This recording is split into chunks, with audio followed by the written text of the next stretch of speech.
So, you must be wondering by now, Ashley, how did you end up in this situation? Well, to answer that question, I'm going to have to take us all the way back to the beginning, where it all started, where for some reason I brainstormed and I tried to play Bleak Faith. So why did I try? Well, it's been sat in my library for a while now, just gathering dust, not really doing anything, many failed speedrun attempts on not being able to run a coherent route through this ball of an interesting video game. And I saw recently, and it just got another update for bows and stuff, they've been updating this game a lot more recently, and it got invincibility frames. And with that, I thought it was finally time to try the game in its entirety, every single boss from start to finish, to see if the game's fun, if you actually try and put in the hours to play it. Here's that journey. Enjoy. So the game starts with a 2-minute long intro that I accidentally skipped because Bumblehands over here can't realise that dropping a controller might skip a cutscene.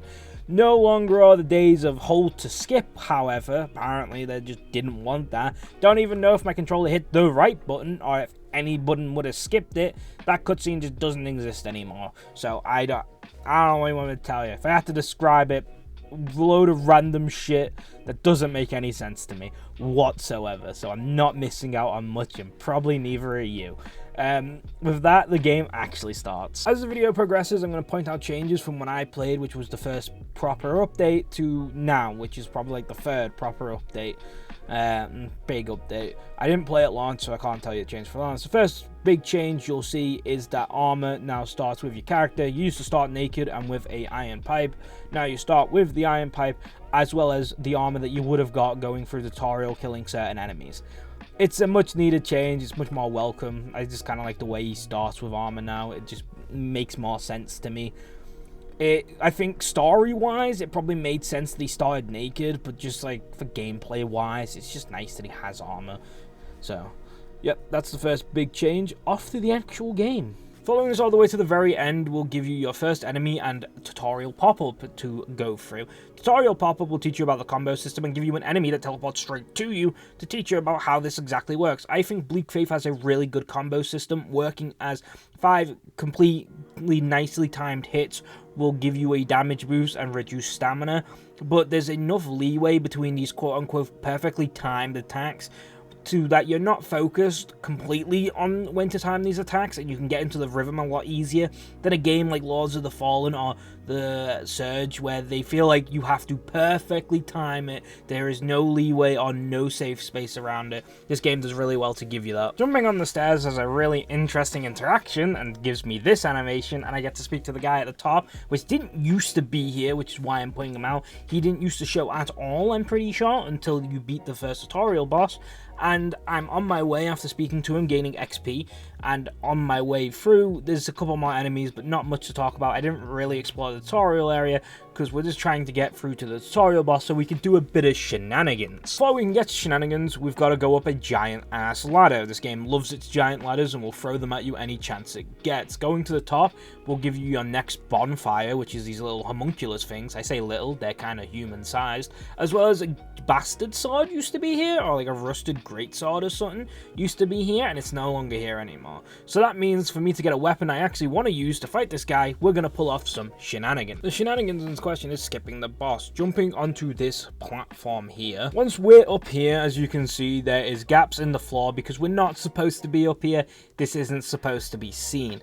But what we're going to do is we're going to take a hard left. Moving over here will bring us to 2 more roofs with holes in them, but we need to ignore them completely, just balancing on the parts that are safe to go down to below. We are now technically behind the boss, at the staircase behind him. This is how we're going to skip him, so we can go get some items. After like 2 hard minutes of just jumping at the wall endlessly, I eventually get through it with a nicely timed jump, and we can go out of the boss fight. We're now in the stairs behind him completely. The boss isn't done, and the guy that should be down here isn't down here because we haven't defeated the boss yet. We do have to go back and defeat him because we have some items that are very much needed for the playthrough, but I can go get some items that I actually want, mostly a sword and shield. These are the enemies of my focus, the knights in the next area of the game that I'm not going to talk about yet because we still got to go back and do the tutorial boss. The idea is that I wanted to see one or two things. One, I wanted to use a sword and shield, ending up with a mason shield through my playthrough. That was the plan. But I wanted to see if I could use this sword that this guy's carrying, as well as a shield, or if it was confirmed only to be a two-handed sword. Turns out that it's just a two-handed sword, you can't use it. So there's two of these kind of knights, there's this one and there's one with sword and shield. We're going to farm both of them for the armor anyway, so it's just following a set route that I'll show on screen now in a fast motion, so you can see exactly what we're farming, and we just do this on reset until we get all the items. Now that we're suited and booted, it's back to Conrad the Traitor, the tutorial boss of the game. First off, I want to point out that yes, we're using the bastard sword, or whatever it's called, the soldier's sword, I think it might be named, simply because I wasn't giving up on the iframes just yet. This patch was the iframes patch, so I wanted to try it, and I learned with Conrad pretty quick, the iframes still fucking stink, and eventually I do make the switch to sword and shield not long after Conrad, so you won't be seeing me two-handing a weapon for much longer before we sword and board into mason shield for the majority of the game.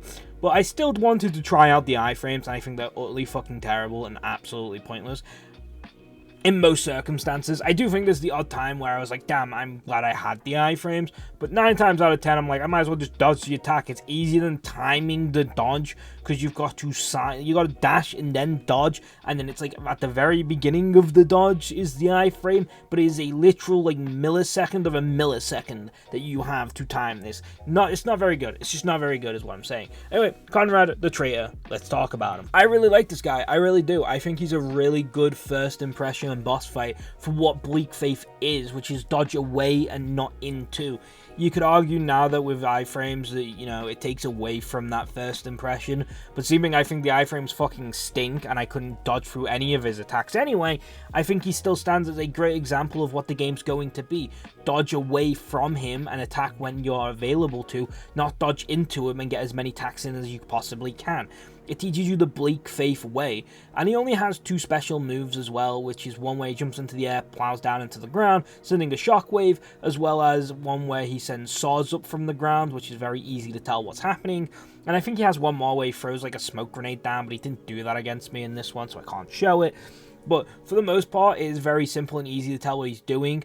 But if you stay too close to him and don't move away from him, you'll feel his wrath and he will hit you very easily. I just think it's a really good fight. Shows you exactly what you're about to get into. And fun factoid for you, when I was originally trying to find routes for this game, just to try and get it on the board to see if I can get anyone else to theorycraft some shit, I tried doing Conrad %, because I just really like fighting the boss. It was just a really fun fight. So, there you go. I think he's a really cool guy. I think he does a perfect job of showing you what you're getting into this game. And when I first fought him, and I wasn't used to the whole dodge away, not into, he kicked my ass, because he is hard if you try and play it like a typical Souls game and not a Bleak Faith game. I want to explain my pausing for a minute during, just after that boss fight. I wanted to see if the iframes were in or not, and if the patch was out, or if I read the patch wrong, because I just felt like the iframes weren't impacting me. And like I've said before, it didn't change the way I played the game, because the iframes don't feel very good in this game. The dodging, it just feels all meh. So what it is the iframes are only on the roll, not the dash. Just like Lords of the Fallen 2023 edition, this game adopted the old dash and roll technique, where pressing the dodge button once will dash you, double pressing it will dash you, then roll you. The problem is with this game, it's just kind of clunky sometimes, and there's a good distance, a gap between the dash and the dodge, which can really fuck you up on timing these things. I had trouble timings in Lord of the Fallen, but I'm pretty sure the dash and the dodge had iframes in Lords of the Fallen, meaning you were pretty safe on most instances, where in this one, you don't have that. You just have it on the roll, and it just doesn't feel very good, which is why we do end up adopting the sword and shield eventually. But I just wanted to throw out why we paused. Anyway, moving on to the next area, we go back to the area we just grinded the armor and sword to actually clear this out properly and explore the area. See, I didn't mention it, Conrad gives you a weapon as well as a monkey case. The weapon is on screen right now, and I'm just throwing it on screen while I'm transitioning back into going sword and shield and blocking and slashing my way through the rest of the game. But it is mostly being brought up because he also gives you a homunculus case. A homunculus case is a temporary bonfire that you can just put anywhere that the game allows you to put it. It's placeable in most places. You normally just throw it outside the boss room so you don't have to do the run back every time. It's a great item. Welcome to block 6174, also known as the hub. It has a couple of NPCs, a lot of items, a connection to near enough every area that connects to something needed in the game. For example, there are bosses, side bosses, and recalibrations. There's certain bosses that need to be done, and recalibrations need to be done if you don't want to glitch the game to, progress the game, and side bosses if you want to go find some new items and bosses to fight. These are all connected to block 6174, so you've got to come through here at some point to, connect to the rest of the world.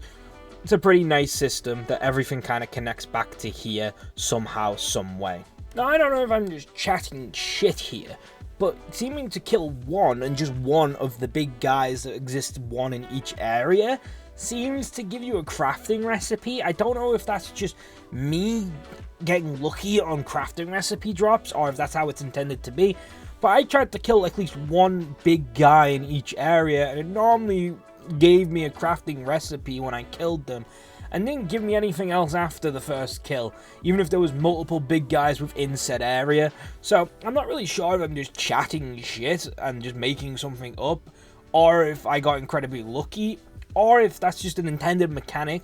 I did get an achievement for getting all crafting recipes by the end of the game, so I'm going to go with I'm the Messiah, and I am right on this assumption, and we're going to move on. With information gained and either trickery or my brilliant brain figuring out recipe collections, it's time that we make our moves to the next area. But to get there, we gotta go through the hub. I'm gonna call it, I'm just dubbing it the hub now. I'm not calling it block 25857595 or whatever the fuck it is.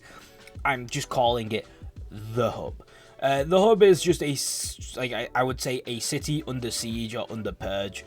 No one's safe, everything's burning, everything's crumbling, nothing is looking good, and there's some wacky ass looking enemies. Like, this scorpion centipede robot thing is just creepy to look at, dude. I don't like this at all. It is just, no, go away, don't want you.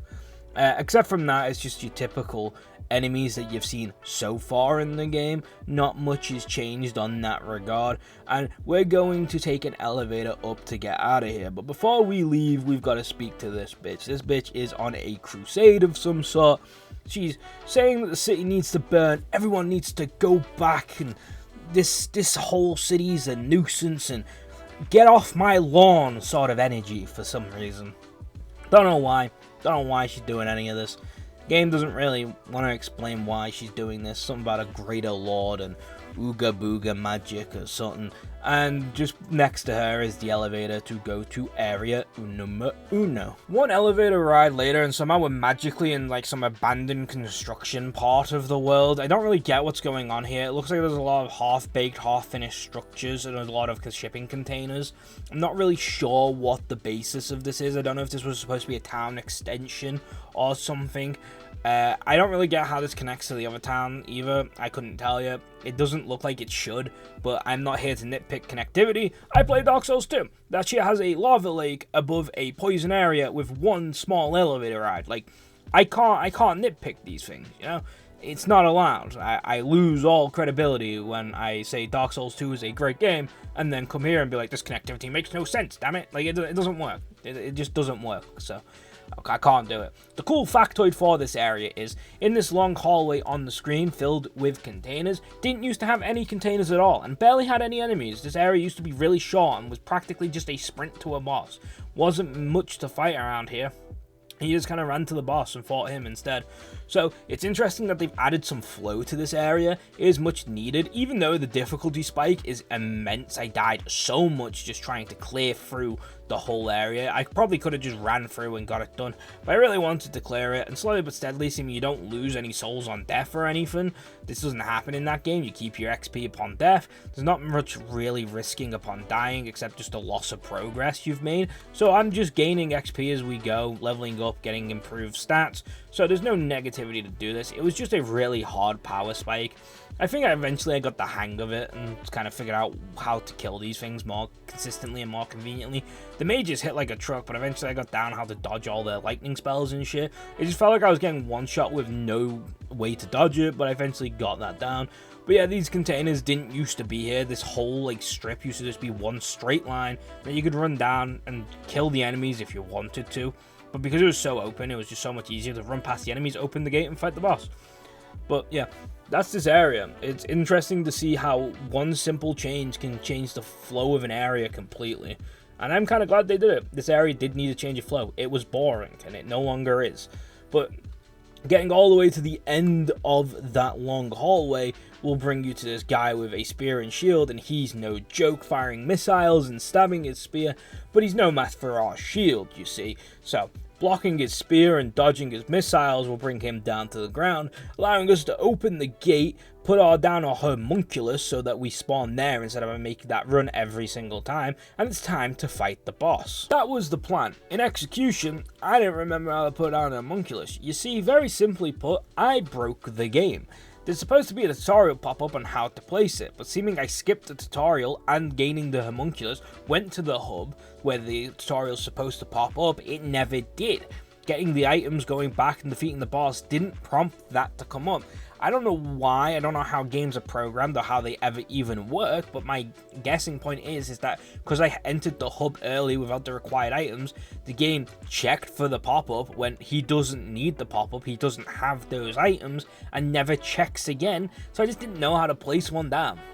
I had to go look in the settings and go look at the controls to see how to place an homunculus, which was great, but I'm glad I could do that, and I'm glad I was smart enough to think about looking in the settings. Normally, I'm not that smart, but with that problem out the way, we are ready to fight the boss. The second fight is so disappointing, it's insane. It goes past the point of being mid, and it's just offensive how they just copied the big enemies out in the open world and was like, just do it as a boss. It'll be fun. The big enemies already aren't fun to fight simply because the camera sucks dick, and going free mode also just sucks dick because it's hard to land any hits and keep your combo points up. So lock on it is and hope the camera can somewhat, after praying itself to sleep at night, keep you in a steady position when you actually consistently hit his leg. It's just very, very poorly done.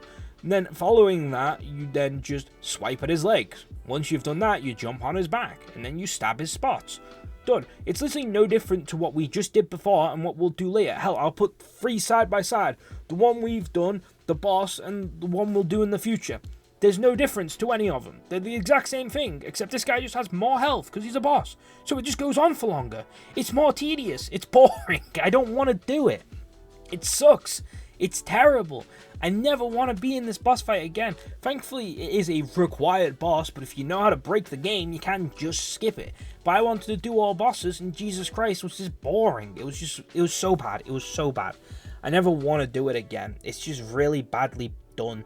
And it's not like it's a bad fight. It's not like it's a broken fight. It's just boring, which is more offensive to me. I just want some fun. He doesn't change from any other thing that the guys in the open world will do. He doesn't try and change up tactics and like block his legs or anything. I think it would have been cooler if there was armor on his legs you had to break before you could fight him by doing something else. At least it would have made it different from what I was doing in the open world. But no, lock on, swipe feet, jump on back, stab back, get off, repeat. It just sucks. It's just boring. I hate to be that guy. It just is. By defeating him, you get access to his weapon, and also apparently you have to kill him to get access to the unnamed Dark Zone. Don't know if that's true or not. Doesn't sound very true. I'm pretty sure I've been down there without killing him, so I think that one's like up for the up for debate if you need to kill him or not. It does say he needs to be killed, but hey ho. But from here, we're not going to go to the unnamed Dark Zone and then to the desert. We are instead going to head over to the upper blocks so we can fight the boss over there and find out what changes has happened over there as well. One of the first changes that hits me after you exit the area behind him, go straight out into the open area, is that they've changed all the enemies that used to be here. There used to be loads of eyeballs and just normal thugs, but they've changed it to be a lot more difficult, in my opinion. There's a lot more spear guys with shields. There's a lot more variety of enemies located behind this guy that didn't used to be there. It used to be 2 generic enemies. They've definitely upped enemy density, which I'm not the biggest fan of, but they've definitely upped the enemy variety as well. There's a lot more different enemies to happen early on in the game that I just never seen while practicing runs and stuff. I think it's a good change. I do think that enemy variety in the early games of Souls game is always a difficulty spot. Like, every game that isn't Dark Souls normally fails to give fun new enemies consistently, and this game seems to have changed that. Even if the density is a bit ridiculous in some areas, I still think they've done a good job on this one, and the back zone with the forest is also a nice change. They did a good job here. Before we ended up at blocks, we had some errands to run to make sure we were set up for the later half of the game. Simply put, there's a shortcut in this area that lets you have like instant access to the bonfire and has you connected to 2 areas, the dark zone and the desert, as well as the upper blocks if we fuck it up somehow and have to respawn. It saves a chunk of a run, so that shortcut is most nicely and most needed. After that, we speak to the bitch in the shrine temple part of the area. Don't really know what's going on here, and she just shouts some more mumbo jumbo about exterminate the wretched, down with stuff, woo, let's go team, the usual preacher stuff, I guess. After that, take a stupid death and spawn back at my homunculus because I didn't rest at the bonfire, solve some problems, get a new cape, and we're ready to rock and roll to the upper blocks. That was the plan. In execution, the boss in upper blocks is one of the few I've ever actually fought. Seeming I tried to break the game and skip it, I kind of went in this boss just to see what it was all about, and it beat my ass, and I kind of remembered that and went, I don't want to deal with that difficulty just yet. We should probably explore the world and find some handler echoes. Handler echoes are what you give to the person that upgrades your weapon to upgrade them, so they can upgrade your weapon better. Upgrade splinters are what you find from just exploring the world, killing enemies and everything in between. They are used to upgrade weapons and armor. Thing is, without handler echoes to upgrade the upgrader, we can't upgrade anything. A lot of upgrades in the sentence, but you get the gist. No echoes, no upgrades, and we need to go find some echoes, so the exploration went a different direction. So the next actual stop on our journey is the sewers, or if you want to be more specific, by game name, the Rain District sewers to be exact. And if I want to quote my famous rap boy from Piltover, out of the sewers comes doom, and whatever the fuck that thing is. I know what you're thinking, Ashley, why are we in these sewers? Well, first off, I don't know. I was just randomly wandering at this point. We have no reason to be in here. We're just wandering in hopes of a potential echo for upgrade our handler. Looking at a map, seems to be that there is one in the Rain District Center, which is connected to Rain District sewers, go figures, but also this is connected to the Deluge, which is connected to recalibration, which is needed to get to the anomaly. If you don't want to break the game and go around that, you need to recalibrate. So, there's 2 things I'm in here for, don't know which one I'm picking, we'll find out. So I'm going to try and explain this the best way I possibly can. From the Rain District sewers, we end up in Rain District Center, which doesn't make a lot of sense according to this map, because we can't get to the Deluge from where we are currently. But I did, so I don't really get how that works, unless this is also considered the sewers, which doesn't make any sense, because bugger me silly, this is how you also get to the asylum. And I'm going to have to explain how you get to the asylum, because I do it all now, and then figure out how it all works out later. So, what you do, you just go through the Rain District Center as you would. You go up the stairs, fight all the enemies, down the stairs, fight all the enemies, come out into this like room where there's like one of these weird looking like spinal guys, kill him, pull a lever pulled, Kronk happy, but then you don't know what that lever does. You have absolutely no fucking clue what that lever has achieved in the slightest. Doesn't give a cutscene, doesn't give a look over here, doesn't even be like, there's a door opening. It's just like, you pulled a lever, well done. Cool, great, have no clue what that means. What that lever does is open the door to the asylum, which is right next to the elevator that takes you to the Deluge, which is why I'm 100% certain that you can get to the Rain District Center from Deluge. The map's not helping me. It's confusing me more than anything. Who the fuck knows how this all works? But I've opened up the asylum and that's ready to go, so when we just enter the asylum, you'll understand earlier on in the video how we've done all the steps to open it. It's literally upstairs, downstairs in this like big apartment block. Outdoor, pull lever, that opens a gate around the back, and you go around the back, and then you can open the gate at the front next to the elevator for the deluge, and bada bing bada boom, you're ready to move. But first we gotta go to the deluge. The deluge, I have no clue how you say that name, but we need to go there for recalibration, which I'll explain what that is in a minute. How did we get here? Well, it's just a quick left from the gate we don't know how to open in the Rain District Center, and while you're going there, you take a right down a little side path that takes you to an elevator that just takes you straight to the deluge, which this place is awesome, by the way. I think the atmosphere, the enemies, and the whole area as its own is just really cool, unique, and an interesting vibe that I do like to be around. I didn't get to explore the area entirely. There seems to be a hidden section that I just don't understand how to get to, but that's okay. I'm not here to figure everything out. I'm just here to have a good time and explore things when I can, and take you guys along the journey with me. That's always been the point of these videos, and that will always be the point of these videos. I'm never going to figure everything out, but that's okay. The enemies in this area are really cool. They have weird hats, which I wish I could have. I want their helmet. It's just like the diver's helmet, and I love it. Their weapons are like tridents and spears, but they hit like a fucking truck. There's one guy that just throws it, and he hits hard. It like one hits me multiple times. It hits like a fucking truck. It's insane how much damage that thing does. But you can skip most of the area. Hell, if you don't want to even interact with an enemy, you don't have to just get the main part of the reason you're in this area done. But I did fight my way through, clear the area, clear all the enemies, kill them all, put them down, made sure there was no more divers in my vicinity, then put a homunculus down so that I could do the cool diving part of this area that I really do like, and I like the underwater exploration part, and I think it's a really cool idea. And you know what, I think they did a good job. Well, how does it work? Simply enough, you're playing a cat and mouse game underwater, going from red light to red light while dodging all the sea monsters that are patrolling the area, trying to make your way all the way down to an electronical eye giant ball thing at the bottom of the ocean. It is just a little cool exploration bit, and seeming the sea monsters that are patrolling the area aren't super alert yet super docile.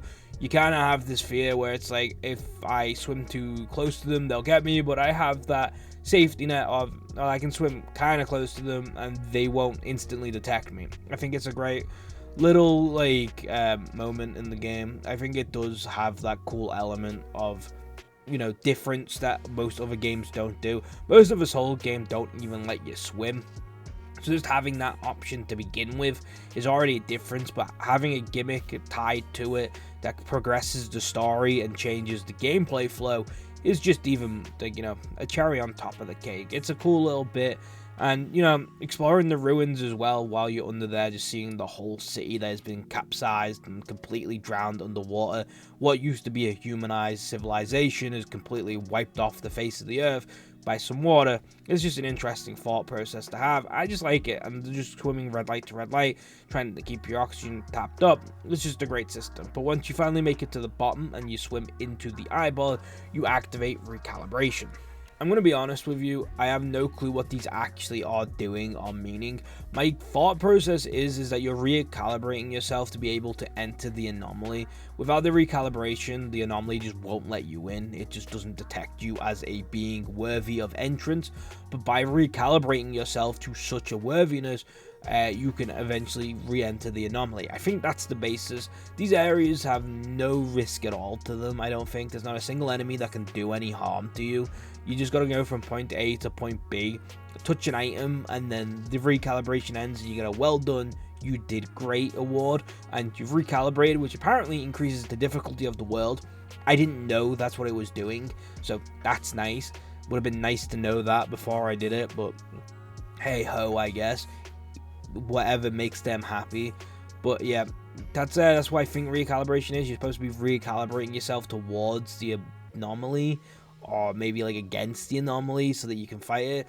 Fuck knows what's going on, dude. If you remember that elevator I mentioned is going to help us get back to the unnamed dark zone, desert, and upper blocks, we're now there. We're using it to go back to the upper block so we can do the first side boss of our journey, We need to go across the field, up the elevator, and bada bing, bada boom, we're in the upper blocks. I know what you're thinking, Ashley, this isn't the upper blocks yet again. You've teased me twice, you asshole. Yeah, I may have done a bit of teasing yet again, but I just had to do it for this one, because this clip is just hilarious to me. I don't know how I managed this, I don't know why I managed this, but somehow while taking down one of the big beasts, it broke the camera completely, making me head-tilted McGee for whatever duration of the game I would have been in. I quit back to the menu and went back into game.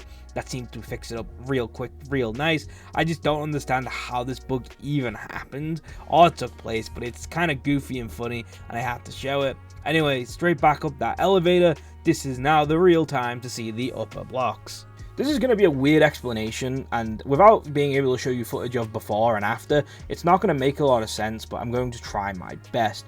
See, this area has two ways in. We've gone in from the side, which instantly leads us to a shortcut, which used to exist and doesn't anymore. More of a half cut now. If you went through the hub and went up through the front door instead, you would have came out to an homunculus and a big runaround all the way to this elevator that we're currently in to go up to the shortcut, so you could go straight to ground floor and just explore more easily instead of having to run, get down ladders, and get back to the main chunk of the area more consistently. It's just an easier way to do it. For some reason, they've took the shortcut way completely, put 2 shipping containers you have to park car over.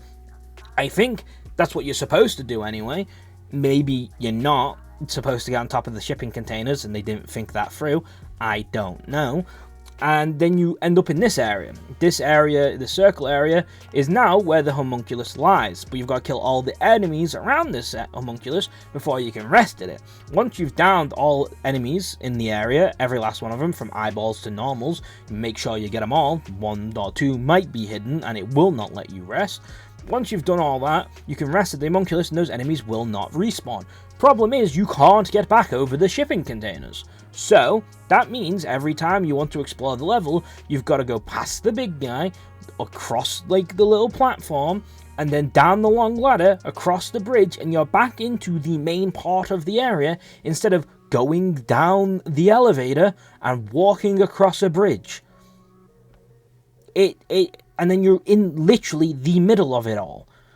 I don't understand, and also, you're right next to the boss. It was literally a shortcut for the boss, and they've took it away. I don't get it. Also, this just completely breaks the momentum of what I feel Bleak Faith excels in, and that's exploration. All the areas in this game normally are super open, and if they're not, there's still many branching paths that will lead you to different locations, or some paths that will lead you to the same location in different ways. This game does a really good job in just making you feel like exploring is worthwhile, and that there's a reason to go there. This ruins that for me. It completely ruins the pace of this area that already had a decently bad pace to begin with until you got the shortcut unlocked.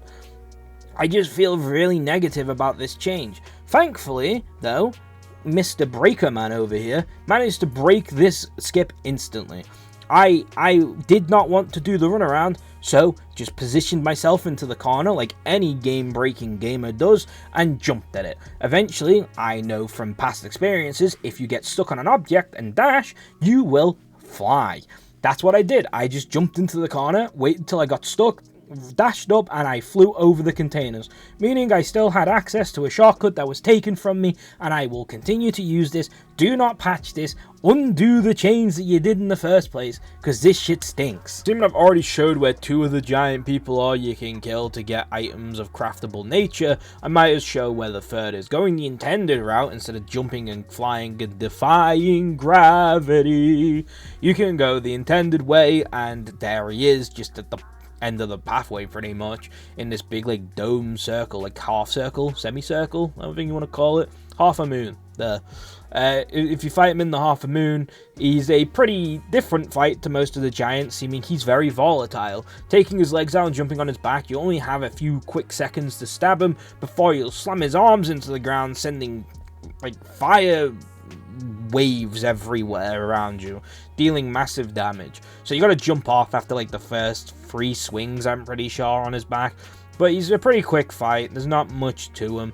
and he drops a craftable of unknown origins. All they drop is arrow craftables and gem craftables, I'm pretty sure.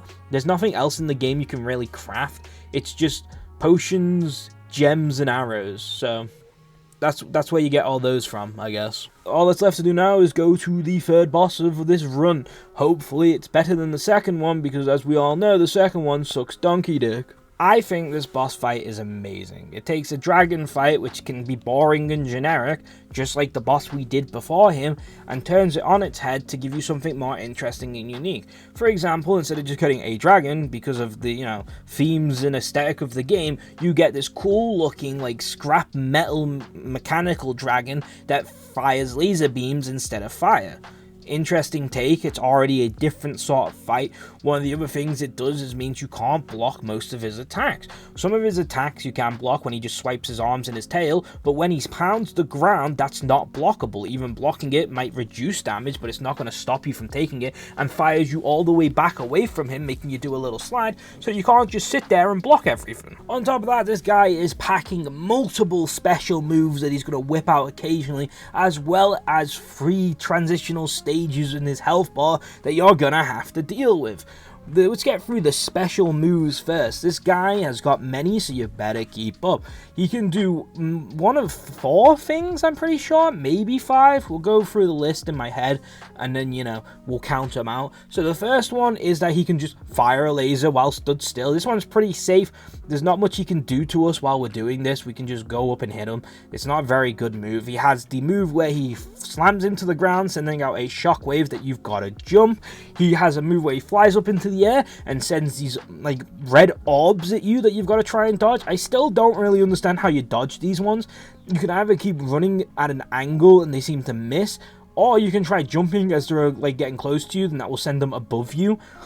I don't really know what the optimal dodging way to dodge these are, but that's the ways I figured out. And then there's the lightning that he can do, where he goes up into the air again and then sends lightning down at you. These lightning are displayed as little circles on the floor, kind of like the missiles from the spear guy, and you've just got to walk around the arena trying to dodge these as they periodically spawn around you. It's awesome. It keeps you on your toes. It means that you can't just sit there and whack him into this like transitional stages. You've got to keep on your toes, watch what he's doing, keep an eye on where he is, and make sure you don't get hit by any of these special moves. As well as he's got his generic moves of swing tail, swing his wings around, ground pound with one wing, ground pound with the other wing, or double ground pound with the ring, or fly over to you in a charge.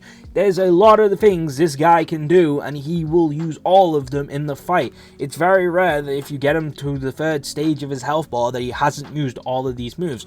And let's talk about the transitional stages as well, because these are hectic as fuck. He flies up into the air and starts doing laser beams. These things are hard to dodge for me. I didn't figure out a really telltale pattern. Just wait till it gets close to you and roll to the side and hopes that the laser doesn't just randomly turn to your side while it's moving, and then deal with dragons as baby dragons as they come down.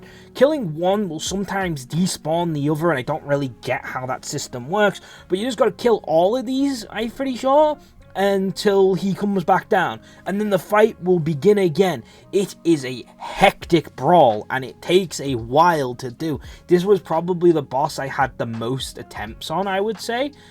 It took a long while to get there. Before I got there, though, I got this one funny death animation where he stomped on me, and I guess I was moving backwards, so my guy just went, nope, and just slid backwards into the camera. It looks so goofy. I love it. Slowly but steadily, we did get there, and all it took was dodging lightning strikes, his big, beautiful red balls of doom, killing enough robo baby dragons to start parts and repairs, dodging laser beams that went forwards, back, left, right, quarter mile sideways, whatever way he wanted to throw him, he flung them, tracking me with all God's intent of making me into a sandwich for the day, dodging his wings and his tail of whipping proportions, making sure not to get smushed into a human pancake by his ground pounds, and eventually we made it through, beat the guy, and we got ourselves a reward. We were like 39 minutes into this, and all we got from that boss was a perk. This was what I was waiting for to explain the leveling,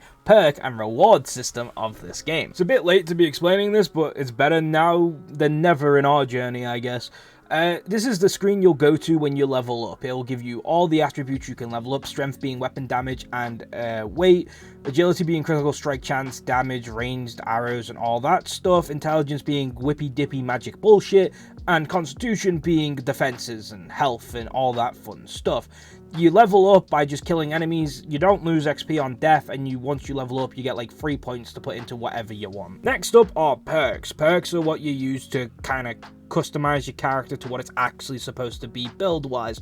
For example, we had Shield Mastery. This is a perk that increases the amount of damage you do with your weapon for every point of constitution you have, stacking up to 50%. As well as having an upgrade choice, which I didn't know at the time. I thought it just meant you can select 2 upgrades on every perk. No, you get to select 1 of 2 upgrades on every perk. For example, this one has 30% block mitigation added to the base migration of the shield, as well as increased stamina on the bar. Where the other one was, while blocking, 30% of damage received is reflected back at the attacker. Additionally, each point of constitute increases the damage reflected by up to 1% of the maximum 30%. It's a fun little system, and it works, and there's loads of options you can have to build your character around what you want. Shields, two-handers, heavy attacks, dual wield, there's loads of perk options. Last and not least, there's abilities. These are things I barely ever touched. They were kind of worthless for me. There doesn't seem to be many based around strength or tankiness, and when there are, they have weird magical intelligence scalings on them. Like, for example, there is one that reduces all damage taken for 1 hit, but can go up to 3 based on your intelligence, which was just weird to me. There wasn't many options for this for a tank, so I just ended up not really caring about the abilities. Well, the last thing I'm just going to tag on the end of this real quick is boss scalings. Every time you take down a boss and increase the difficulty of the world, you add new enemies to it, you make the world more difficult, just the same as recalibration, except it affects bosses more, giving bosses more defense, which you can tell by a red number above their name on either the sharp blunt or technomancer damage, I think that's supposed to be. It's a cool system, and I do think it's unique, and it makes you have to tackle bosses in certain routes if you don't want to make a certain boss more difficult for you. With that all explained and out the way, now we can finally go back to exploring the upper block and all of its secrets that it holds upon us. And it's a big area, and this is where I think Bleak Faith excels in, its exploration of the open world. This is one of the games where it was very, very rare that I didn't stop around an area to go look around and see what I could find. I liked exploring in this game. It was fun, it was interesting, and because of that kind of weird middle space, whereas like I don't know if the game intends me to take this route, but I'm taking it anyway, and it doesn't break the game, and it doesn't seem like I'm out of bounds, so I'm going to go this way, and maybe you'll find an item that you just didn't even realize existed in that location before. Maybe you'll find an enemy that you didn't know existed over and yonder that way. It's just an interesting game, and its exploration just makes it that much more interesting. It's why I get annoyed when they cut off shortcuts like they did and I have to find a skip around it. I shouldn't have to be finding skips to make exploration fun, but if I have to, I will, and that's what I had to do. That shortcut really does stop the flow of the area, and I really hope that they kind of think about that and go, you know what, that was a bad move. The area change itself is good. I just think bring the gate back and, let people activate the shortcut, and you've actually improved the area tenfold. But that's no here or there. There was a few items, mostly armor pieces. There was no weapons or anything that I could find, mostly upgrade splinters and crafting materials. Nothing that you would really write home about. But I just wanted to show you the exploration that was taking place and how I was actually trying to look in every nook and cranny I could possibly find. Because usually in these videos, it seems like I rush through games a lot. And I do want to point out, I tend not to. Ever since Liza P as well, I kind of realized that rushing through the game ruins the game in a whole just to try and get a video out. And I want to enjoy the game, and I want to be able to enjoy the video and see people see like parts of the game that most people might skip or not even realize exist, and that's what we're here to do. But once that exploration is finished, we will take the elevator ride up into the next area. A really cool area that is hampered by performance. Loading into the area can just randomly put you at 5 FPS, and who knows whenever it's going to sort itself out. Randomly exploring the area can randomly put you down to 5 FPS, and who knows when it's going to sort itself out. It's really irritating, it's really annoying, and it ruins trying to explore the area at all. But before we explore this area, we're going back to the beginning because I didn't really do any exploration there, so it's time to explore the tutorial bit. Showing the skills I have acquired, we completely eat shit as we fall off into the abyss.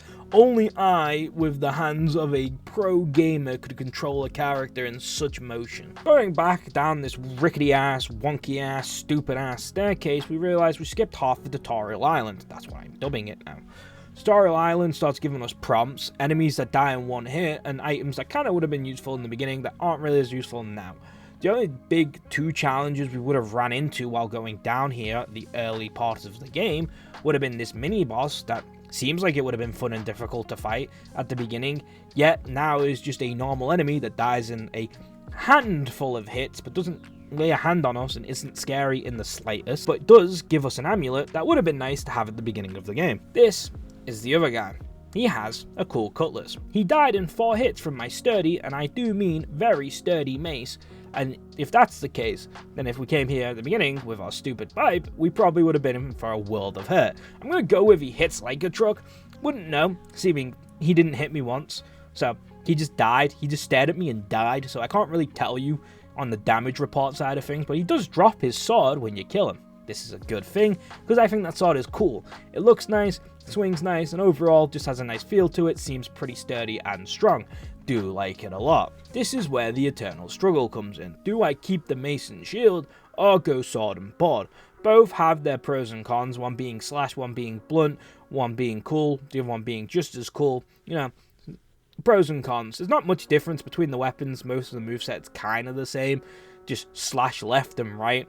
The swords, in my opinion, don't feel as nice as the maces, and seeming I'm leading the charge on the journey. You guys are here for the ride, and I appreciate anyone who comes along for the whole ride. Don't know how you watch any part of the video past like the first 20 minutes. If you do, I love you, but you know, I'm leading the charge on this journey, and I'm making the decisions, and the decision is mace and shield. If you continue on the intended path after that point, just going straight forward, there's not much direction you can go, only forward, or unless you want to go backwards, you'll end up in the building that we jumped on the roof to skip the first boss. It's kind of like a loop around, pretty much. You unlock a gate that unlocks a shortcut so that now you could have, you know, went back and forth if you really wanted to, and farm stuff if you really wanted it, but mostly, it just takes you all the way back to the beginning of the area, so the area now is fully cleared. Don't think there's anything else I can find or do within the tutorial land. So Tutorial Island is done with. It's back to the fucking laggy place. Back in this place where the lag isn't doing terrible at the moment, so we're safe to fight the samurai guys. These are like the only enemy I know exists in this area. I don't think there's anything else other than the samurai guys, except from the floaty guys that keep shooting needles at you. And the only way you can actually kill them is with a ranged weapon. So I had to go get a ranged bow out and start shooting him eventually. But these guys do drop their dual katanas, which I think is really cool. I do think that the dual weapons in this game are fun. I definitely want to try at some point doing a dual playthrough. It's just, in the beginning of the game, dual weapons are really weak, seeming that they only do 30% of their damage on the second weapon, which is such a weird way of nerfing dual weapons, but I digress. Personally, if I was ever going to do this, you just make the actual dedicated dual weapons deal a certain amount of damage, and then when you have anything else other than that is being dual wield, have it do half damage, and then have the perk increase it to 60 to or 80% of the damage. It just feels weird. I don't like how badly nerfed the damage is on the second swing of most dual-wield weapons. It makes them feel not very worth using. Here, you can try and watch me fail use a bow. I tried using the controller and I cannot aim with this thing. The auto-aim isn't helping that much. It's more hindering than helping, if I had to say. Eventually, I just had to whip out the mouse and keyboard to shoot him, to gun him down, because I was struggling, dude. I was struggling hard to hit this guy. He was not hittable for me. It's embarrassing how bad I was at aiming this thing. After growing some brains, grabbing a mouse and keyboard and doming him in the head and watching him fall to the platform like an idiot, it's time to explore the area, aka brute force my way out of here as fast as possible, because the performance is ass and I don't want to deal with that. The easiest way out of this area technically would be to just leave through the elevator, but that skips a boss fight, and that's a no-no for me. How you get to this boss fight is actually really cool and interesting and unique, and if it's your first time ever going there and doing it, it is the coolest thing ever. And I think in later patches, they've made it so that the monster now stops, which is cool. There's a flying monster, and he stops and lets you jump on him. I don't know where he stopped here, because I didn't see him until he was leaving, so I have no clue where he stops here, but they made a change when at the other end, he now stops instead of continuously flying to give you a chance to jump off, because the game's not the best while he's moving. It's a really interesting thing that I haven't seen done in a Souls game before. He's not a static creature that you hop on and then starts flying when you jump on him or activates a cutscene. He's a breathing creature that is moving continuously. So if you jump while on him, the physics in the game will send you like flying, like he'll continue going, so you'll just fly backwards and stuff. So, you know, you gotta be careful while trying to jump on the guy. And when you're on him, you gotta try and stay on him. Staying on him is easier said than done, because I jumped on him on the last minute when I saw him leaving, because I really wanted to get to this boss and out of this area, and yeah, it could have went better. No! No! No! What is going on? I've not got much monster left. Stop moving me, please. I'm so close. Son of a bitch, stop!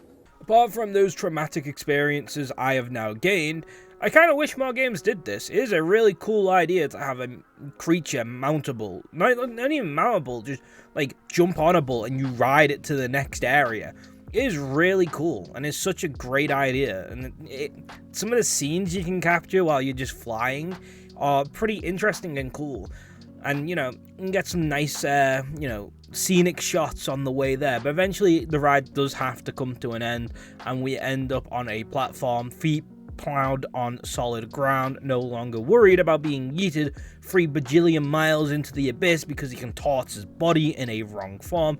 There's not much exploration to be had here. It's literally go up and you'll find a homunculus. From this homunculus, we are just a straight run from the boss. Now, this was a boss that was being claimed to be the hardest by like 1 or 2 videos and a Steam discussion when I was just looking up where the bosses were and making sure I had a resource to go to if there was a gimmick I just didn't understand. And people were saying this guy's the hardest. Take that with a grain of salt. I don't really think that is a hard boss within Bleak Faith. I think it depends on the character you are playing to how hard a boss will be. I don't think there's any terribly hard boss, anything super hard to dodge. One of the big problems with a game like Bleak Faith is you're going to struggle to do a insanely hard boss where well-timed dodges are needed. Without the iframes, you need to give people a chance to move out the way of things, so most moves are very easily, you know, spotted and dodged because you're not dodging through them. You have to move away from them to make that fair for the player. You've got to give them time and chances to do that, make it very obvious when things are going down. So it's not really a game that's going to have uber hard boss fights. That being said, I also think it just very much depends on the weaponry you're using. Like, for example, this guy is a cakewalk with a sword and shield, or mason shield. Any form of shield and weapon, he's a cakewalk, because they tried to play the field of a sword master boss, which is cool, and I think he has loads of cool attacks, and, you know, if you were playing the field a bit and had to dodge his attacks, I think it would be really difficult, and I still don't have the timing down to dodge his unblockable attack, where he just slams his sword down, but overall, the boss is, you know, pretty simple. It's just block, and when you get your openings, you can hit him once or twice, depending on which combo he's gone with at the time, and then back to blocking. The only problem you're going to run into is when he goes to the second stage, like when he does his stage transitions, and oh boy, they get hectic. The transitional stage between health bars is very simple. He goes up into the air, starts spamming lightning on the ground, and then comes down and fires lightning all over the arena. The only way to dodge this is to go stand behind one of the metal beams. 4 of them are located at each corner of the arena. That's how you dodge that. It took me a while to figure that one out, but it gets more hectic the more phases you knock down on it. Nope, lightning. I don't know how to dodge lightning though. Like, I don't know. I don't get it. Oh, that's not lightning. That's fucking tornadoes. You couldn't tell I was shocked, shook and shaken. I didn't expect them to add anything into transitional phases. This is the first boss we've ran into that changes it up on transitional phases between health bars. So I didn't know that that was a thing, and I'm kind of glad that's a thing. It means you can't get complacent. You've got to be ready for the next phase that's going to add tornadoes and then double tornadoes or whatever else happens in the transitional phases. It's just nice that they switch it up on you so you don't just get comfortable just getting practicing against the first transition, so that you can do the second and third transition a lot easier. You've got to, combat the changes between the transitions, and that makes everything a lot harder. Because if it didn't, the fight would have been a cakewalk. Because, like I said, us with a shield, he's no match for us. The only problems we had was, one, dodging the lightning tornadoes and the lightning afterwards, and two, the overhead attack that isn't blockable. Everything else is blockable, and then you get 2 to 3 hits in for free, and then you rinse and repeat over and over and over again until he dies. It is a cool arena, it is a cool fight. I just think the shield absolutely neuters any form of challenge that would have been there, and any sort of difficulty that could have been there. With that being said, on his death, he does give you a cool sword. And his sword is pretty sick. It is like a curved, not great sword, or I guess more great sword than ultra great sword. It's a great two-handed sword, and it's curved, and it looks really cool, and I think you get one of his moves with it, but I didn't really look into the weapon that much, because I couldn't, one-hand it, so it just instantly went into the bag to never be touched again. Well, I do like the fact that he gives his weapon, because I think it is a very cool weapon. Dumbo over here, though, however, chose to not, for some reason, recalibrate. I don't think it's very obvious that it's there, to be honest. Eventually, looking at the map, I'm like, oh shit, I've not recalibrated, and I kinda need to do that. But until that realization is hit, it's time to go on to our daily duties of exploring more of this game. I just want to put this in perspective for some people. So far, every play session has been a boss, so I did the setup and Conrad and getting to the next area in one play session. The next play session was downing him and getting all the stuff done to go fight the Silicon Visage, and then the next play session was Silicon Visage, getting all the way over to fight the Samurai Guy. The Samurai Guy was then beat in the next play session, and then I called it a day, and then in the next play session, somehow magically, I managed to do 12 areas, 4 bosses, and 3 Echo Handler upgrades. Time went by fast. I don't know why I found the last, half of the game so much more enjoyable, but I did. Overall, I think the final play session was about 6 hours-ish, 5 hours, something like that. So everything you're about to see now is all done in one play session, so enjoy. Putting the map on screen because you can kind of understand the trajectory we're going at. We're currently in Lone Tower. The elevator in front of us will take us to Ghost Town Floor 13. We need to get all the way down to Ghost Town Floor 1 to get the potential Echo so we can upgrade our weapons. Over than that, apparently there is a train station that will loop us all the way back around to Block 6174, also known as the Hub. But I never figured out how to get that train working, so we're gonna just ignore that it exists for the time being. But we're going to Ghost Town Floor 1 to simply just go get a potential upgrade for our weapons and stuff. Is the general gist of this little bit of journey. Just a quick one, that map in its entirety will be linked in the description down below for anyone who wants to have a look at the map if they want to plan their own journey through the game. It's just a very simplified map to tell you the general connectivity of the world, and it is a godsend for someone who wants to do a blind-ish playthrough but want to be able to understand where everything leads and what kind of order you want to be planning things in. Because if you don't, difficulty spikes are ripe because the game lets you go anywhere, which is great, until it isn't, and you get your ass beat and you don't know where you're going. Ghost Town in and of itself is not a big area. It seemed very short and there didn't seem to be many routes you could take to get to different parts of it. It is mostly just going down staircases into small bits, clearing the small bit to continue to go down more staircases until you get to an elevator, to go down an elevator so that you end up at floor 1, which then you have the choice at floor 1 to either go up and around and loot actual floor 1, or head down into the railroad tracks and go for the the train. Before we discuss the train and its non-working features for me, I just want to point out this one enemy that you can find in this area that is fucking like just so wildly creepy that it is weird that it's even in the area. I don't even get what it is. It's like a human face on a spider body, but like his eyes are popping out. It is just disturbing to look at, honestly. It fires webs as well. It's just, I hate it so much. I couldn't figure out the train. I tried it multiple times and like couldn't grasp my head of what I'm actually supposed to do there. So with that being said, I just went and got the Echo. This is the one and only time in the game that you can do this. I have not seen a moment in the game that lets you do this anywhere else. But to get this Echo upgrade for the handler, you've got to slide against a wall, which is a prompt on the screen that lets you go in between two walls and shimmy across it. It's weird, and I don't know anywhere else in the game that has this option, and I'm still yet to find somewhere else in the game that gives you this this option or input anywhere. It is dead strange and weird that it exists. This also has one of those cases where I don't know if I'm inbound or outbound. Exploring the floor 1, I end up going all the way around, looting everything, finding a cool bow and stuff, but then I come up to the top of the houses, and I feel like I'm out of bounds, but there's an item up here, so I don't know if I'm out of bounds yet or not. It's just a really weird feeling that you never really truly know in this game if you've gone somewhere you shouldn't be, or if you're inbounds and playing the game by the rules.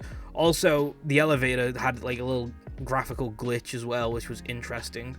Don't know how that happened, but it did. With this handler echo, we can finally start upgrading items. Seeming all our armor was already +2, this handler echo lets us go to +3, as well as the weapon and shield can be upgraded to +3. So while we're in this menu, I thought I might as well have a look at the gems that I've been collecting along the way that help us buff our weapons and armor. Most of the time, I kind of just tried to shove base weapon damage into most armor slots, and then have 1 or 2 armor pieces dedicated to either maximum health or defenses, so that I wasn't just one hit in every circumstance. But overall, it was mostly just try and slam as much damage in as possible. Finally, my stupid, dumb ass realized we hadn't recalibrated for a second time, so we made our way back to the boss room. It still looks as beautiful as ever, and it's probably my favorite boss room in the game. But now, the back of the room is no longer blocking me from dropping down onto the platforms, which is a bit scary at first, because when you first look down, there isn't really a sturdy platform to land on, but the further you go down, the easier it gets to see where exactly we're supposed to be landing. And then you go across the bridge, where as we go forward towards the eyeball, the screen starts to go white. You don't get to touch the eyeball though, however, it just randomly teleports you once you get too close. Welcome back to Black and White Land, where we've got to run around aimlessly until we find what we're trying to calibrate with. This one, weirdly, has a cutscene in it, which is a guy on a horse, which I don't know why he exists here, but he stood right next to the object we need, which I thought was going to be a cool little combat sequence, but as soon as the cutscene ends, he just disappears, and I guess this is the game's way of telling you, hey idiot, over here, the item you need to click on is right here. Going all the way up and clicking on that item will be our second and final recalibration. Welcome back to the Rain District Center, where we have one goal: find a way into the asylum. We can see the elevator. It's right there. I just don't know how to get to it. It is literally right across from the lever you pull that I didn't know what it did yet. We don't know what it does yet. I do now. You do not. Pretty much, it opens a gate that you just don't hear open, know where it is, or have any clue how to get to it. It just does it. This is one of the times where a panning cutscene would have been nice to know that I opened something. Even FromSoft Dark Souls games have the courtesy to show you what the things you're doing open. Even if it doesn't show you the exact location, it shows you it did something. But going to this gate over here will let us get to where we're supposed to be. From here we take an elevator ride up, fight another one of those scary ass looking human spiders that I never want to see in my life ever again. More elevator rides, more corridors with not much in them. Not long after, we actually enter the asylum. Let's talk about the asylum as an area, because it's an interesting specimen in Bleak Faith. Seeming the majority of the areas in Bleak Faith are very open, very go where you want to go areas. The asylum takes a different approach, putting you in a very point to end situation instead of having to run around open areas and find your own way around. They generally push you down the same direction. You've got to go through the asylum, slowly but steadily hacking your way through each enemy you come across, pushing your way forward to unlock shortcuts to make it so that you can go through the asylum quicker and not have to start at the beginning every time you die. Kind of like, a lot of areas in other Souls games. One that speaks to mind instantly is the Deacons of the Deep in Dark Souls 3. That whole chapel area is kind of like this. Obviously, Dark Souls 3 does it a lot better than this, don't get me wrong. But this is still a very solid attempt, and it's like the only area in the game like this, where it doesn't allow you to openly ended look for your own way through the area, but kind of pushes you through it. It kind of upsets me they didn't do this a bit more in some of the areas. Like, an area coming up should have had a pacing like this and a flow like this, because this was done really well, and it shows that they don't have to rely on massive open spaces to get that fun gameplay loop of their game. It shows that they had the talent to put together an actual area that is from start to finish played how they planned it to be played, and I do like that, and it does play pretty well, all things considered. I didn't run into a bit where I was like, wow, why have they put that enemy there? Wow, why have they put so many enemies there? There's an annoying enemy here, annoying enemy there. There's no such thing like that in the asylum. You're just pretty much going from the entrance into the asylum building all the way to the top of the asylum building where you fight the boss, and that's pretty much the whole area as a whole. Go unlocking shortcuts along the way to make it so that the journey back to the boss is easier, or if you just do what I do, you just put an homunculus down at the bottom of the base and you're ready to go. For the boss itself, I think I was just over leveled for it, except from this one bit where he did a spinning attack and absolutely fucking wrecked my shit, and I learned my lesson that, don't stand there while he spins atop of you, it does hurt. The next round of the boss fight that I took him in, I did it the second go around, because I think I was just over leveled for it.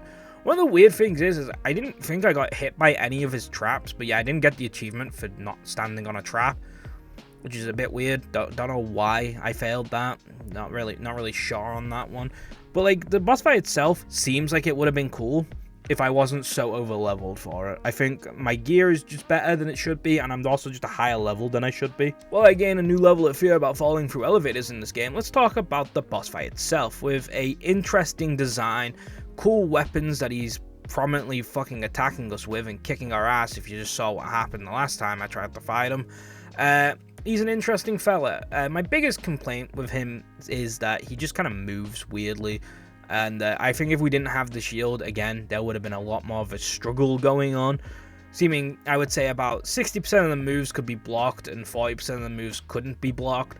You still had the advantage with the shield, no matter what. And his moves were very telegraphed, and you could see exactly what he was doing when he was going to do it.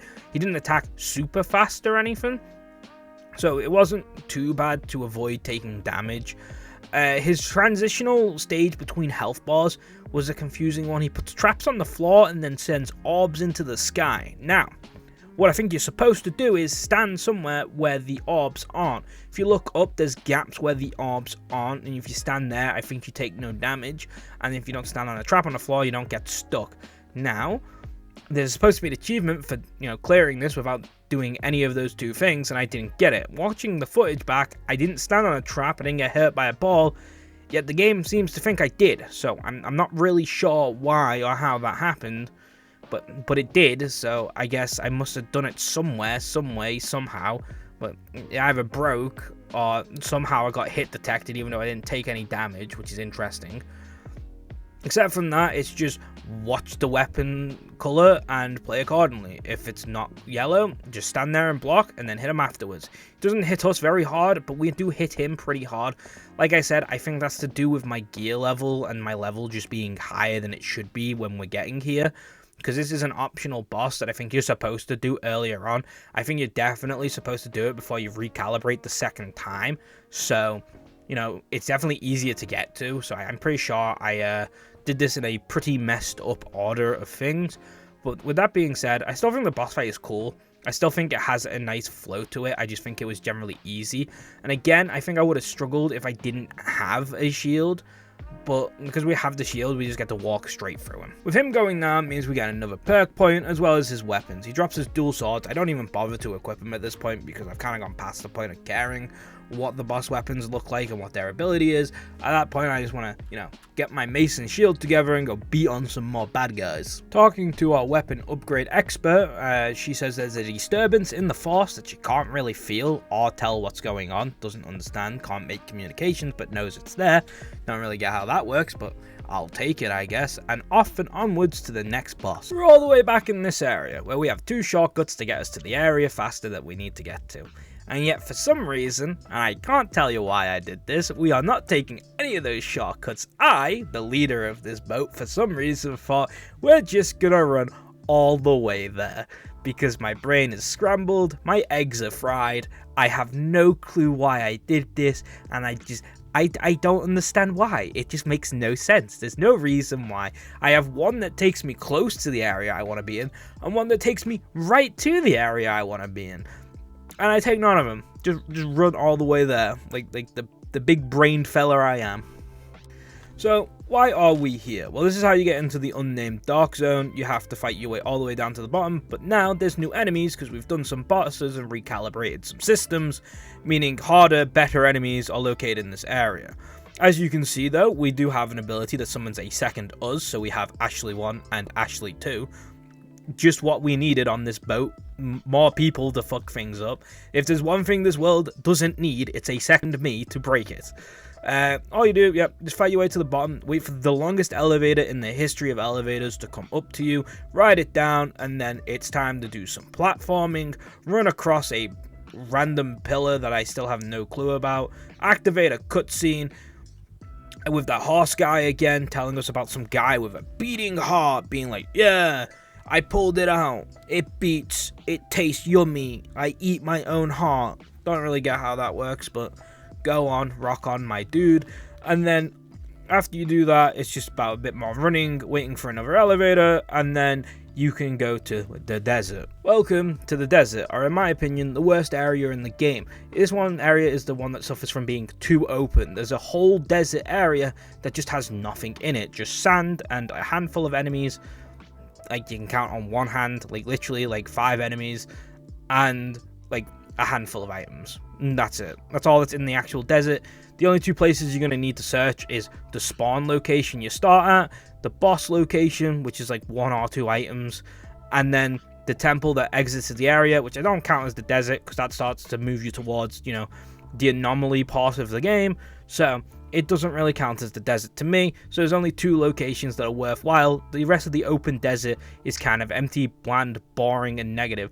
And I know what you're going to say, Ashley, deserts are empty. That's cool, but this is a video game where there's a robot fucking dragon spewing lasers. I don't care if the real world has empty deserts. This area should not be empty. Realism doesn't make a game better like that. It's the same argument with Starfield. Like, just because planets are empty doesn't mean that makes a good game. Put stuff on the planets. It's kind of like what we're trying to do. Have fun in our game. That was a bit of a tangent, but that being said, seeming there's no point exploring the desert, we might as well just skip right down to the boss instead of walking around the desert to go all the way around to go towards the boss to get the shortcut. Might as well just jump straight down to the shortcut, and this is how you do it. So from spawn, you're just going to want to go up the staircase. I would recommend killing the enemies, just so it's a first time thing. You have time to position yourself on where you want to be when you set yourself up for the drop. I don't have to do it, but seeming we're going on a journey together, I'll clear the enemies anyway. Once you clear the enemies, you want to go to, instead of going up the stairs where you're supposed to go, you want to go to this corner here. Now you want to do is jump onto the roof of this building, like so, which will take you towards this little pathway. This little pathway is where we're trying to aim for.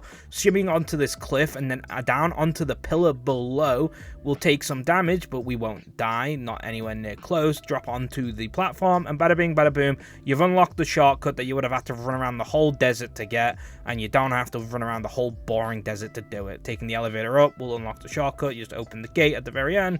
Bada bing, bada boom, job's a good one. After totally doing it as we were supposed to do it, wink wink, nudge nudge, we can use the shortcut we've just unlocked to go back across the bridge we've totally already been across.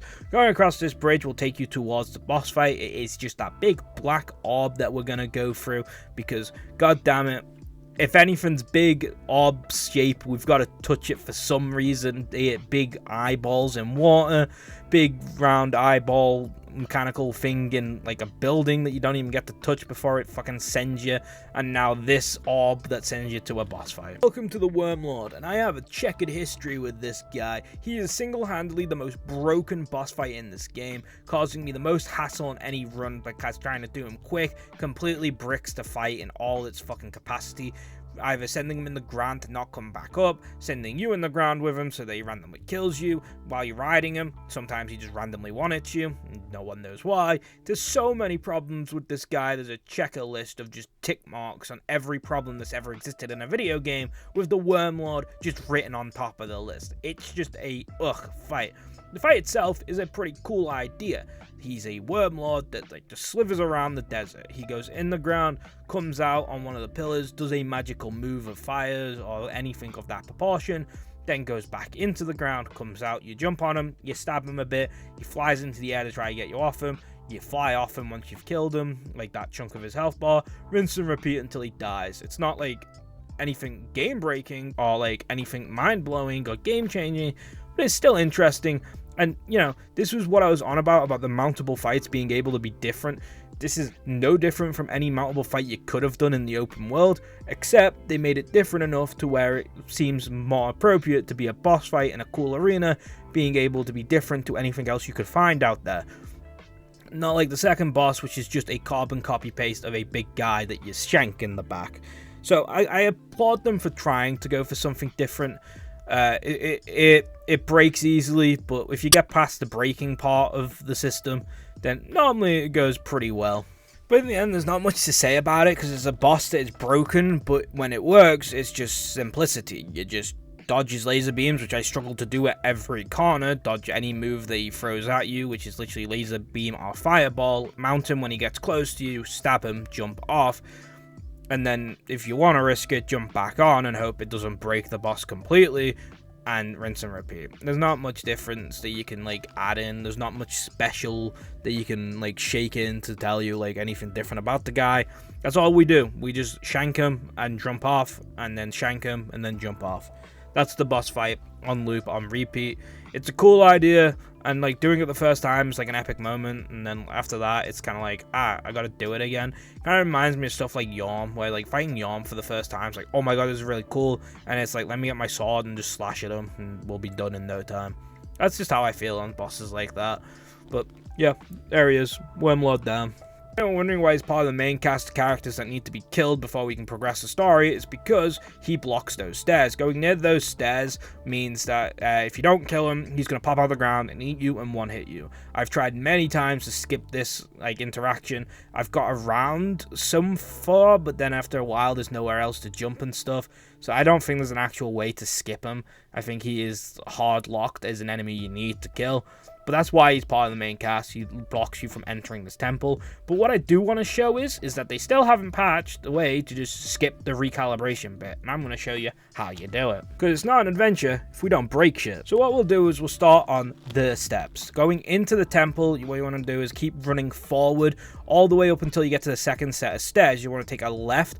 Once you've took your left, you're going to go keep running until there's no more wall. And then you're going to want to take a right. Once you've took a right, there's going to be a like block like piece here that you can just run up, and then you're going to jump onto this and try and grab it as best as you can. This is the first time you're seeing the grab mechanic, because for some reason the game really doesn't ever use it unless you're trying to break it. Running up this piece of block, and then you can jump from here, but I like always fail it, so I don't really know where you need to be jumping from. I normally just bounce off here, but this is where the fun comes in. Now you're stuck. If you get down here, there's no way out unless you want to try and abuse the climb mechanic. See, you can climb into the wall, keep spamming jump, and eventually you'll just climb up the wall like so. Again, this isn't all going to happen at once. Seeming I was rusty and didn't remember the exact point on the wall, it took me about like 5-10 minutes to find the part of the wall you needed to get into the glitch, and then another minute or so of spamming jump to get all the way up. Eventually, when it does work though, you'll be up top, and bada bing bada boom, when you jump down on the ground, you'll find out that you've gone past the temple, and the game doesn't brick. This is because I've already respawned in the wall where none of the enemies are working. If you respawn while inside a wall, it just bricks all the enemies around you. So I already did that. That's why the enemies aren't working as they should be. If you don't do that and just get over as normal, then everything will be working as should be, and you can just continue on without having to do recalibration, which means you can go through the game without having any of the difficulty increase with the recalibration. For the first time ever, I've gone and done recalibration. It means we can go through the temple. I've never been in here. I've never done anything to do with this. I've never done recalibration because I've never wanted to. It's always annoyed me, and I've never liked the idea of it. So I've just never done it. When I can just skip it, never saw the point. Now that I've played the game normally, I've done it, and I kind of see the point. It does add a lot to the game, and I wish I did it earlier. But that being said, through the temple we go, a load of people sat having a nice bonfire, and then before you know it, we got a cutscene of a guy telling us about how prophecies are something, and you know, there's no turning back, and then we can make our way to the next boss fight. Welcome to the new area. Has a bit of a like Earth turning into a machine vibe going on. Quick stop at the handler to get all my gems and echoes changed up and upgrades ready to go, because this is practically the end game now. After this boss and this part after him, there's no going back, so we're locked in for the long haul. This boss gives a monologue about how we're sheep, following the herd, doing as we're told, not thinking for ourselves, bad lad, and how all like messiahs or something like have stories like us and all die nameless or something. Like, it's good to have a face to the nameless. So I don't know what he's waffling about, but I'm gonna hit his ass with a mace and show him what's what. Fun factoid for you, I skipped this fight as well. You can just go straight over him and there's nothing you can do about it. So I've never fought him. Just thought I'd throw that out there. I still don't understand how he worked. We just hit him and he eventually died. I literally have no clue how you fight this guy. I fought him a handful of times, never figured out his gimmick / mechanic, got an achievement for not doing his gimmick / mechanic because I didn't think he had one. I thought the gimmick was dodge all the spells. I thought it literally was a bullet hell boss. This is insane, and I made it harder for myself by accident because I just didn't realize there was a like gimmick or mechanic I was just missing. I literally brute forced my way through this guy. And he has a cool like gimmick that I did understand, where after hitting him for a certain amount of time, he switches the realm up, sending you underneath the boss room, because the transition kind of gives it away by just sending you through the floor. And you fight him in like this black and white room, and then when it's ready to send you back up, you just teleport back up and the fight continues. It's such a cool system. And yeah, I don't understand how to stop all this magic spells. There's 4 guys at each corner. One does magic orbs, one explodes across the floor. He's doing magic, and I just don't understand how you stop any of it, but there is a way, because I got an achievement for not stopping it, and I don't know how, but hey ho. This boss did not get helped by the shield because, again, magic isn't blockable. So we just spent like majority of the time just wailing with the mace, tanking magic damage in hopes that we don't die and can just keep healing. And that's about the boss fight. Like, I just didn't know how to fight him properly. I don't know what to tell you. Going through the teleporter puts us right outside the boss room so we can go back through and get to the very end, but right near the exit of the boss room we find a light sword in a fiery stone. It looks really cool. A quick pose up so we can get a card to send to the family. With an amazing postcard being made, it's time to get back to business, and that business is the maze. Jumping on these metal platforms behind the boss room so that we can get back onto the floor safe and sound so we can go into the maze is our next objective. I don't remember the maze way, and I never will. I only remembered it while speedrunning, and even then, it was very iffy if I took the right turn. I want to say there's a lot of rights, and like then it's just lefts after like the 3rd right, but I could be wrong. It could be 1 right, like 5 lefts. Who the fuck knows? It's on screen if you really want to follow along to the maze, but this is how we did it. We kind of winged it.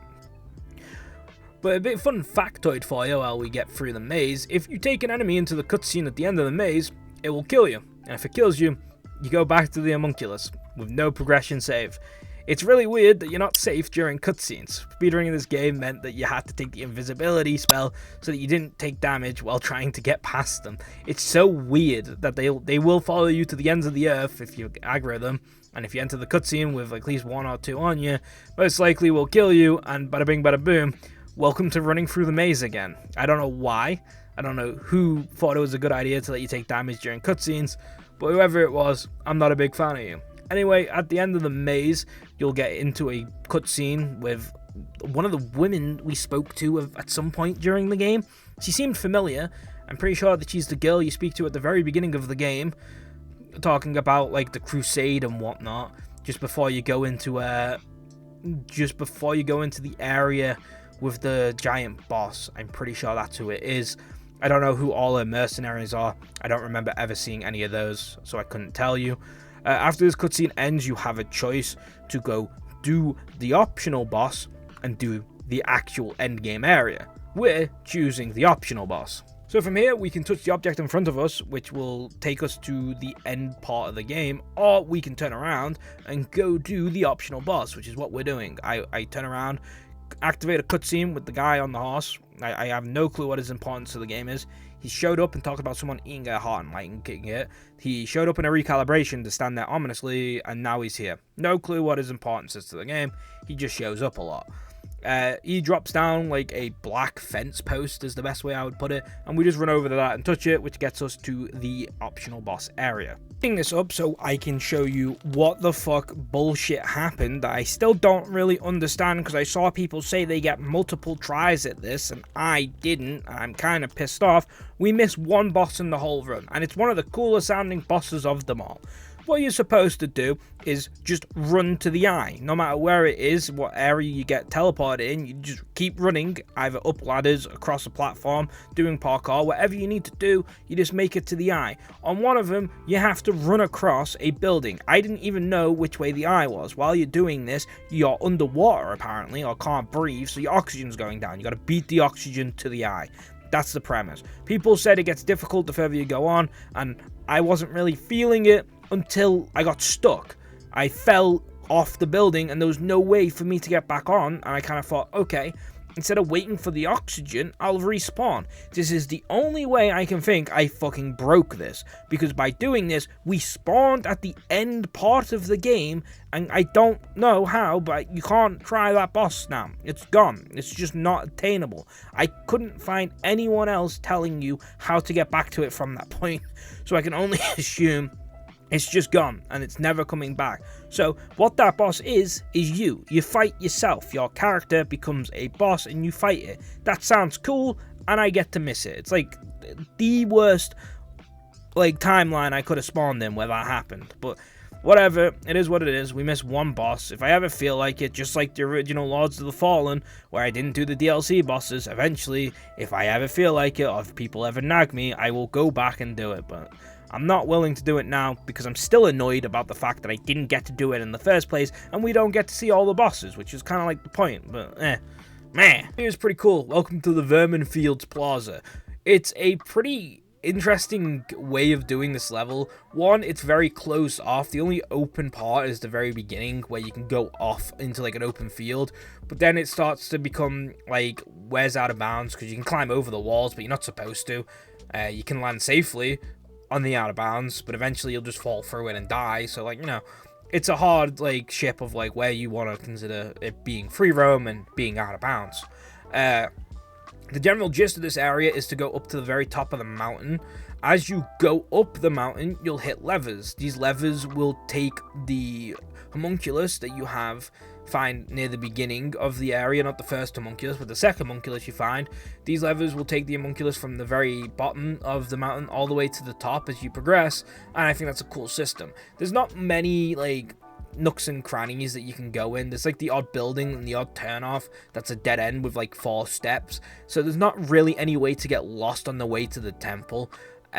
You've seen the temple because it was at the beginning of the video, and trust me, we'll get to that. But the area itself is nice. It has this like environment, like nature taking over building vibe that I really like. Like I said, it's a straightforward up the mountain, so the flow and enemy placements are good. No enemy again is placed in a way where I'm like, I don't get why they've put too many enemies here, or why there's this enemy here that is stopping me from getting through so easily, or why is there a guy with a big weapon in a small like cramped space. So all good stuff.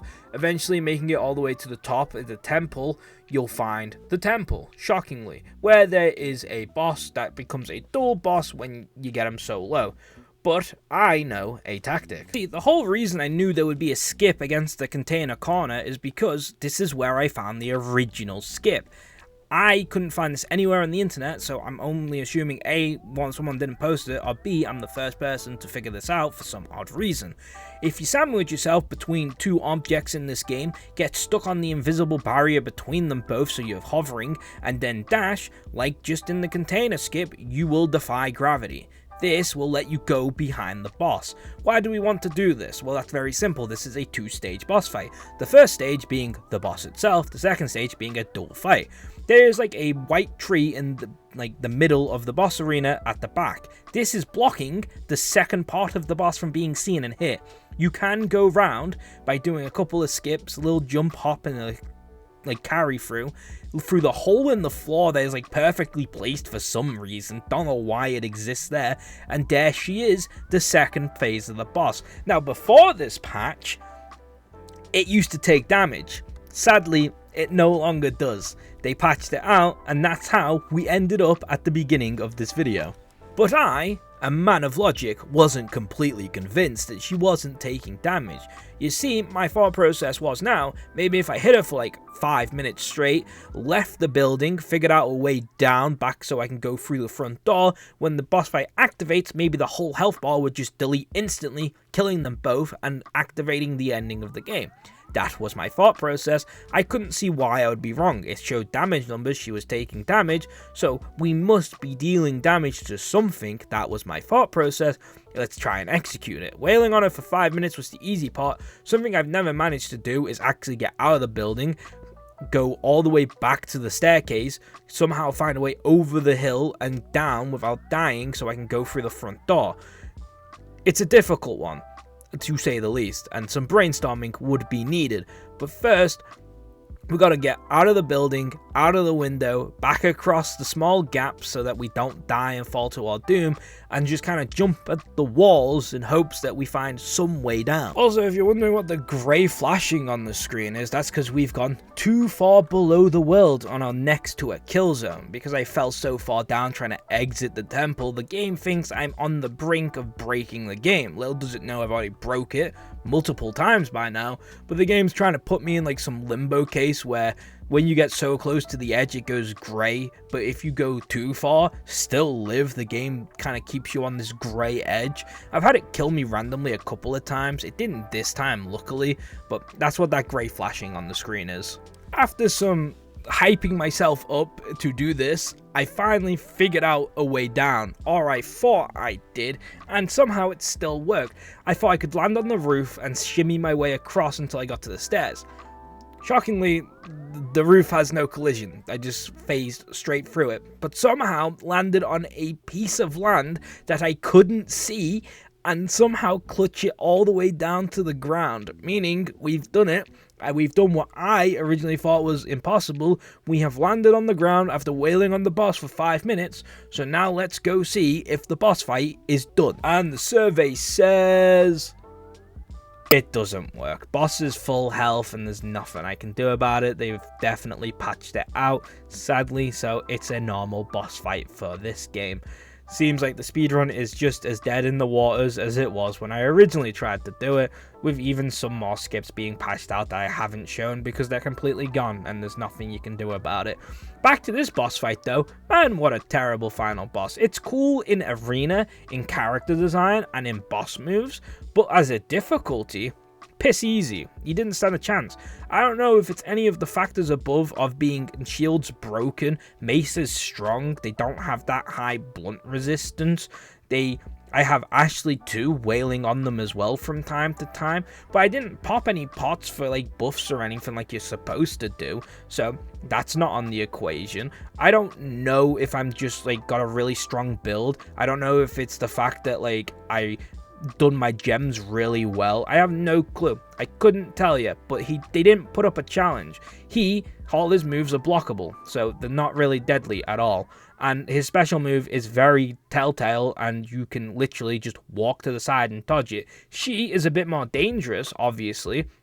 Faster attacks with more spread, and she doesn't really seem to stop. And her special move of firing lightning all over the arena is scary and deadly, but it's not, because it didn't hit me once, and I don't think it does a lot of damage. She gets wailed on just as much. I didn't even have to think about dodging or moving away from attacks or anything. I just wailed and healed and they died. And yeah, it's a pathetic final boss out of all the journey. But at least I got to show skips along the way, got to show some cool stuff, so I'm happy. The ending cutscene activates and I couldn't really tell you what's going on at this point. So you mean there's 3 endings? There's like 4 endings in the game. None of them are like that different. All of them start the same and then just end a bit differently, with depending after the homunculus stabs the light into the building and stuff, then you get a different ending, I'm pretty sure. Our ending has us on a like baby cord again, like an umbilical cord, and then we're just spat out like the game's repeating itself. I think that might be the bad ending. I'm not really sure what the endings are. I tried looking it up, and most people on the Steam forums don't really understand what's the good/bad ending either. So, you know, I'll take my shots. The ending looks wacky, but like I have no clue what any of it means. Anyway, that's Bleak Faith. Bleak Faith is an interesting journey. I have no words to explain the amount of bippity bullshit this game has to give you, and like, it's a hard recommendation. Like, it's a hard thing to recommend this game. If you liked what you saw, go and play it. You won't be disappointed, honestly. It is a magnum opus of making a so on the brink of being a terrible game, it's actually enjoyable.